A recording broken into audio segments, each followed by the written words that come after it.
Boa noite a todos. Que Jesus nos ilumine, nos inspire. Nós vamos tratar hoje de um tema que trata especificamente da nossa condição humana. O título é A Arte da Aceitação e a Busca da Felicidade. Nós vemos aqui nesse texto, primeiro falamos em arte. O que é arte? Arte é uma habilidade, né? É uma facilidade que se tem de lidar, né, com uma situação qualquer. Seja, ela pode se manifestar de múltiplas formas, mas no caso aqui, a arte seria essa habilidade especial de lidar com as circunstâncias da nossa própria vida, né? A arte da aceitação e a busca da felicidade. A busca da felicidade é algo que, historicamente, o homem está desenvolvendo. E nós vamos buscar na antiguidade esse princípio, esse germinar, esse desenvolvimento dessa busca pela felicidade. Essa busca da felicidade, hoje nós vamos focalizá-la centralizadamente na aceitação, que é uma técnica, que é uma manifestação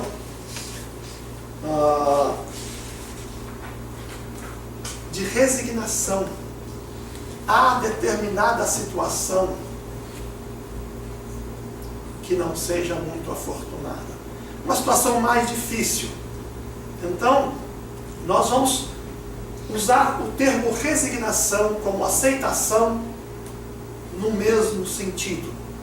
Há quem diga que há uma diferença sutil entre as duas palavras, as duas expressões, não é?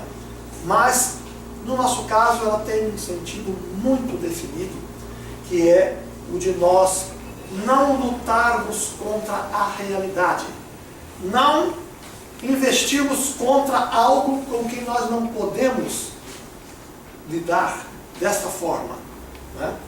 Nós temos que nos ajustar às leis da natureza. Isso é aceitação. Quando eu aceito as leis da natureza que, em relação a mim, eu estou aceitando. E nós vamos ver que, para essa busca da felicidade, um grupo de estudiosos que começou na Grécia Antiga, no começo do século IV a.C., e terminou no século III depois de Cristo. Foi o movimento chamado estoico, que ficou conhecido como o estoicismo. Porque o fundador desse movimento, que foi Zenão de Cício, ele fazia as suas pregações, os seus estudos, em um arco, e arco em grego é estoa. Então ficou estoicismo, esse nome.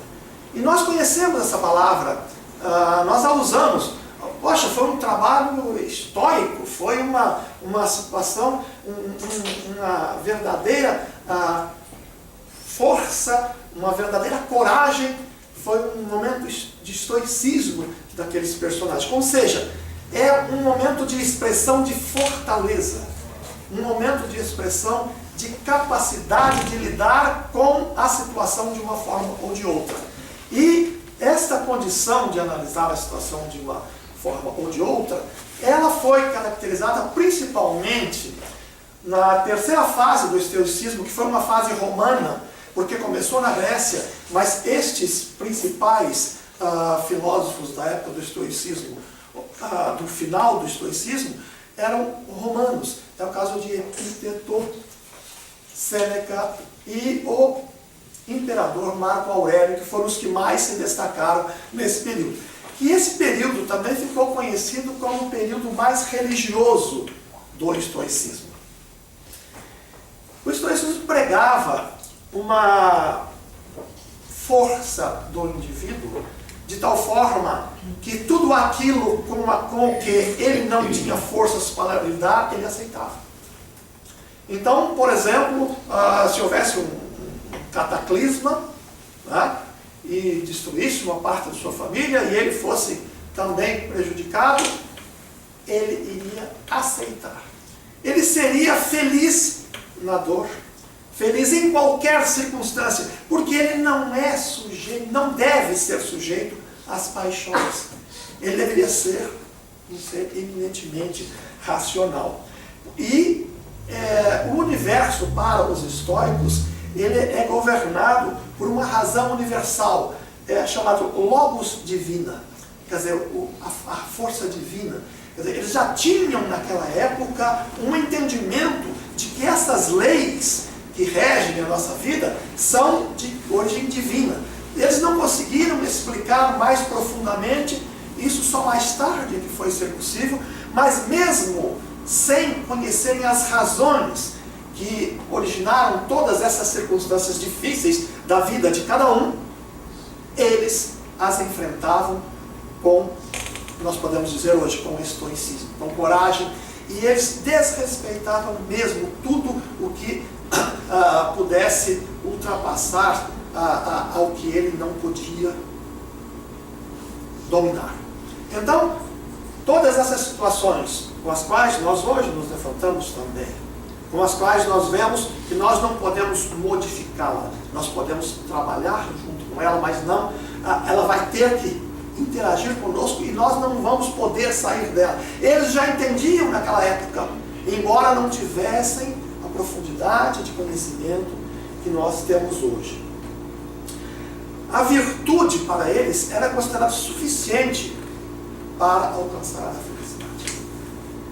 Tendo a virtude, e essa virtude está baseada no desprendimento de tudo aquilo que poderia ser, vamos dizer assim, incontrolável para o indivíduo, principalmente considerando aquela época.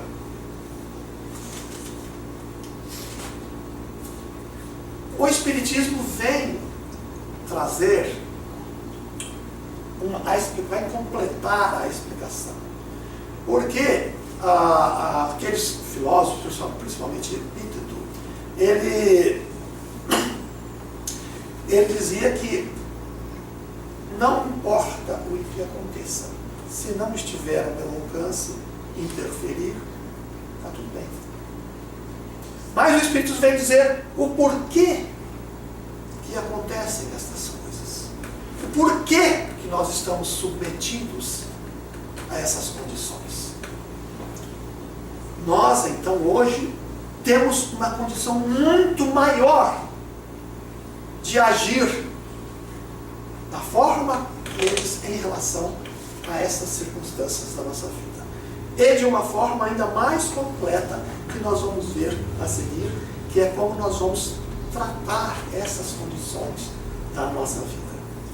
O Espiritismo vem trazer-nos o amor, a vida futura, a reencarnação, a aceitação para nós alcançarmos a felicidade.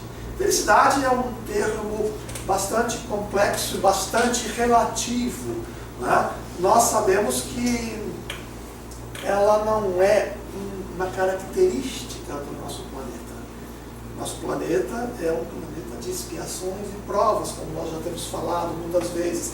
E aqueles que não ouviram ainda esta expressão podem entender como sendo um planeta que está em processo evolutivo e está numa fase ainda mais próxima do princípio do que do fim, e portanto ele ainda está sujeito a todas essas situações que nós denominamos de expiações e provas, sendo as expiações o reflexo do nosso passado sendo manifesto na nossa vida presente, e as provas são os testes a que somos submetidos para verificar os valores que nós já adquirimos, se nós já podemos passar para o próximo ano, se nós vamos sair do segundo para o terceiro ano, do terceiro para o quarto, se nós vamos evoluir na escala da nossa evolução espiritual. Então, considerando que aqui é um planeta de expiações e provas, porque existem planos que não têm mais expiações, porque não existe mais antagonismo entre as criaturas. Nós vivemos a este mundo não apenas para viver, mas para aprender a conviver. Nós não sabemos ainda conviver. Nós ainda nos agredimos. E mesmo nós que estamos na doutrina espírita, que já entendemos que isto não é bom, isto nos faz mal, que todo sentimento, pensamento de agressão nos faz mal. Nós sabemos disso, mas ainda trazemos do nosso passado esse resquício dos nossos desacertos e que ainda nos impulsionam muitas vezes para essas situações em que nós acabamos nos prejudicando. Nós sabemos disso, mas ainda não tivemos a capacidade de lidar convenientemente com estas situações.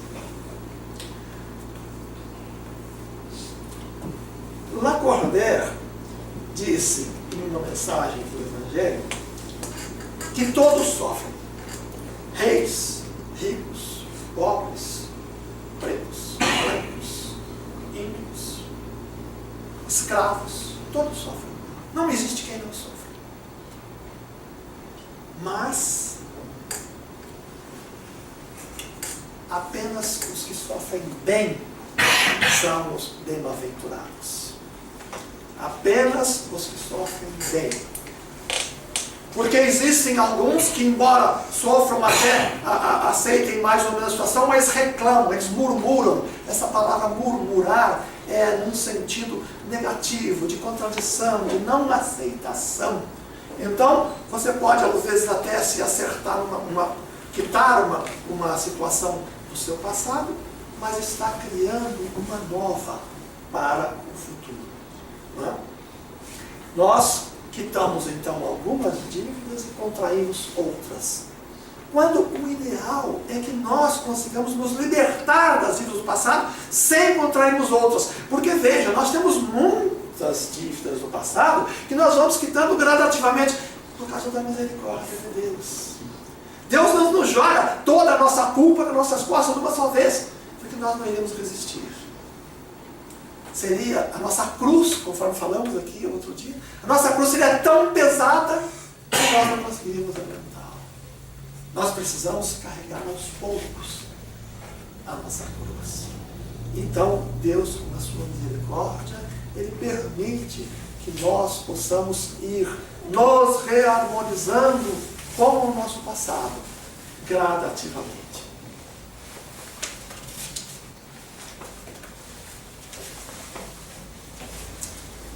Nós vamos ver uma página de Santo Agostinho, que está no Evangelho segundo o Espiritismo.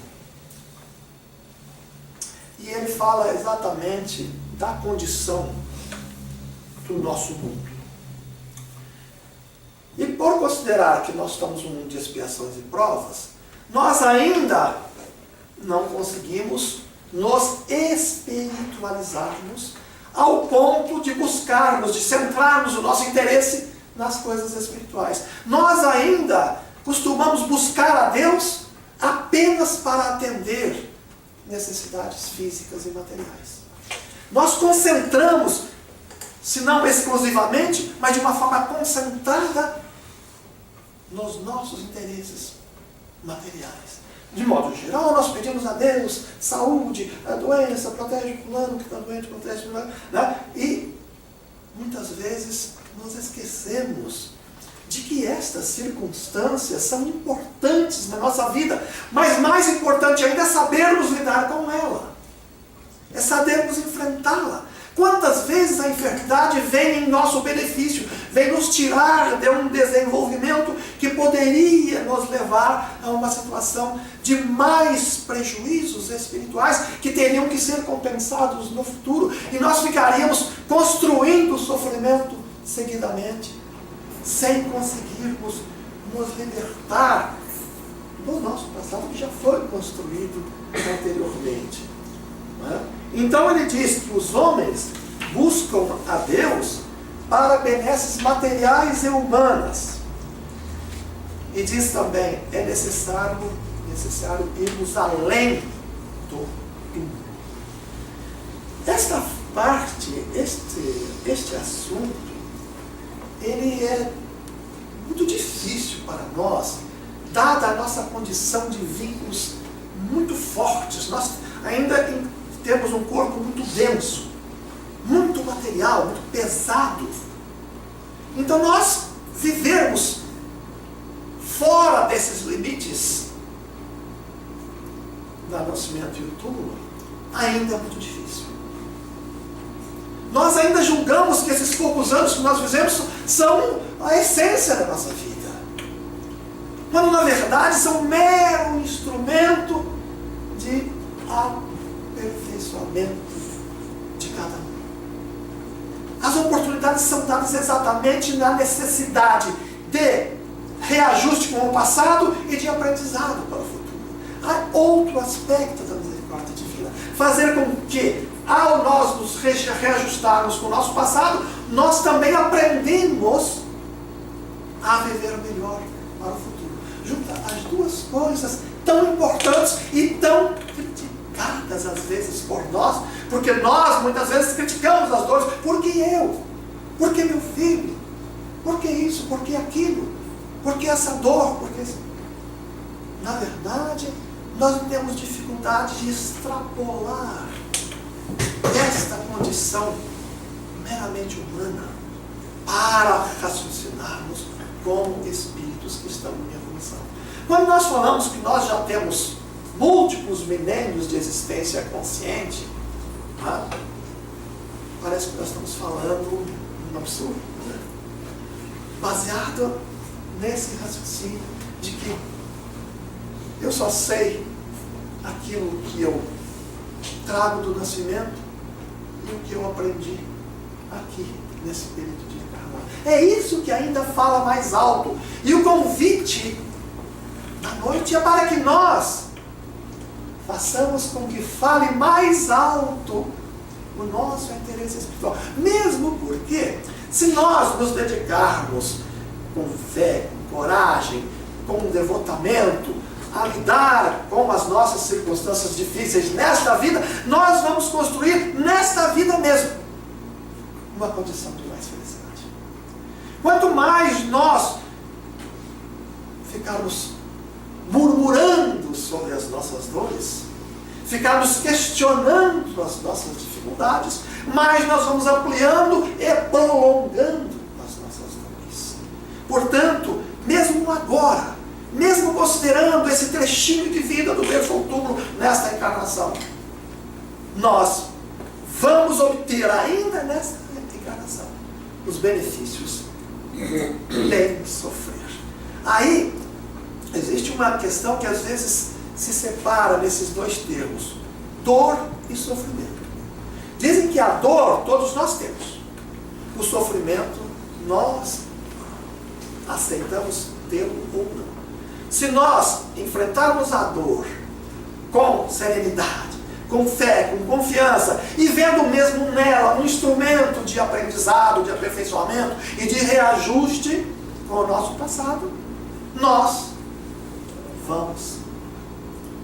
não vamos sofrer. Nós vamos ter a dor, mas não vamos sofrer. Os estoicos, principalmente Epíteto, dizia que qualquer circunstância da vida está sempre bem. Não importa o tipo de problema, de sofrimento que tem, está sempre bem. Porque ali está uma coisa que não depende dele. E veja, ele estava falando isso numa época em que predominava o paganismo, que era a crença em múltiplos deuses, chamados deuses funcionais. É o Deus disso, é o Deus daquilo, o Deus daquilo outro, da caça, da pesca, da casa, eram os deuses romanos, e os gregos tinham uma conotação parecida. Então, nós vamos ver que, por todos os pontos de vista que nós formos analisar as nossas dificuldades, nós vamos ver que, se nós lidarmos bem com elas, aceitarmos a dificuldade, mas procurarmos verificar e entender que aquela dificuldade tem uma causa, e nós vamos, se fizermos um processo de introspecção, nós vamos identificar esta causa. Se nós conseguimos fazer o que Santo Agostinho nos determina, que nós façamos, conhecermos, explicar como é que nós devemos fazer a respeito a cada dia, fazer uma análise dos nossos comportamentos, e nos perguntarmos quais as situações que vivemos e como reagimos a ela, né? E aí então nós vamos encontrar a fonte das nossas infelicidades, as fontes dos nossos sofrimentos. E ele, como o título da lição do Santo Agostinho é o mal e o remédio, né? Ele diz que para o sofrimento há uma condição básica e fundamental para lidar com o sofrimento, que é a fé. Se nós não acreditarmos que Deus é justo, que Deus é bom, que Deus é misericordioso, nós nunca vamos aceitar a nossa condição. E vamos lutar com alguma coisa, com umas armas que não conseguem atingir esta condição. Então, basicamente, nós temos que ter uma fé. Nós precisamos entender que Deus é o Criador do universo. Ele estabeleceu leis perfeitas. Os próprios históricos admitiam o Logos divino, que é a natureza. Não é? E essa natureza implica em tudo e em todos. Não apenas nas plantas, nas flores lindíssimas, nos animais, nos pássaros maravilhosos que nós vemos na floresta. Não é? Nem no lírio do vale, que nem Salomão tinha vestes tão lindas. Não é? Então, essa natureza, essa perfeição precisa estar dentro de nós. Se nós não entendermos que a nossa vida, ela é regida por leis perfeitas e que nós temos que nos ajustar a essas leis, nós vamos pecar pela base para lidarmos com as nossas dificuldades da vida. É claro que a fé, ela vai suscitar muitas outras virtudes que foram cantadas nas bem-aventuranças.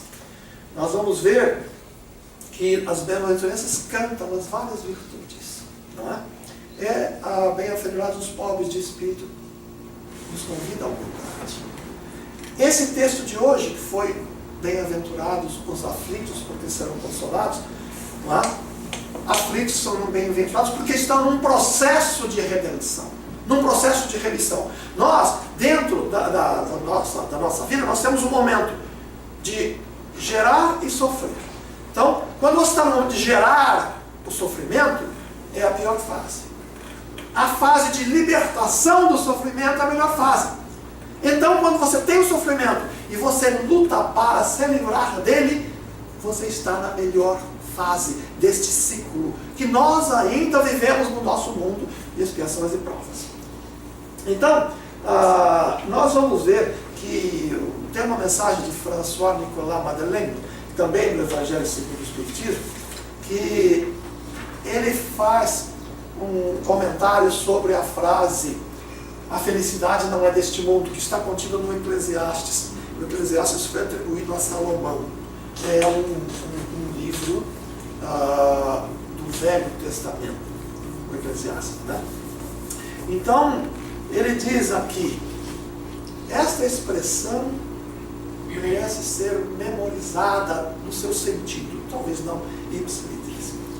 Nem a fortuna, nem o poder, nem mesmo a juventude em flor, juntos são condições essenciais da felicidade.